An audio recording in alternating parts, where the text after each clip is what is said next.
In the spring of 1996, the flood tides of revival burst forth in the quaint town of Smithton, Missouri. With a population of only 532, the community wasn't even on most maps. People don't expect a movement of God to begin in a place like that, but the Lord has a way of disrupting our assumptions. At the heart of the small community stood Steve Gray. After years of dedicated service as a pastor, he was spiritually parched. He was yearning for a breakthrough, but it hadn't come.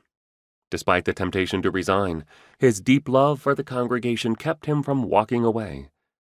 News of a fiery revival in Pensacola, Florida, had reached Gray's ears, and he made the decision to travel there. At the time, crowds were coming to Pensacola from all over to receive a fresh touch from the Lord. Many yearned for revival, but Gray was only looking for survival.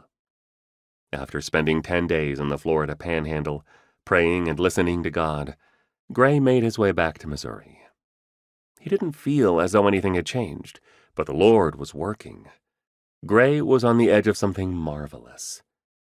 When Gray entered the sanctuary of his congregation at 6:12 p.m. on March 24, 1996, surges of power rushed through his body like electricity. He raised his arms and began leaping.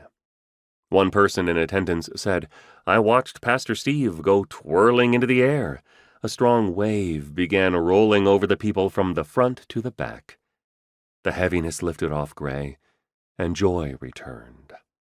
A woman remarked that the people responded en masse during worship, filling the space in front of the platform to the aisles all the way to the back of the auditorium. She added that the presence of the Lord was so thick that people were trembling on all sides, and that everyone from 6 to 60, teens and middle-aged, all collapsed and wept under the power of God.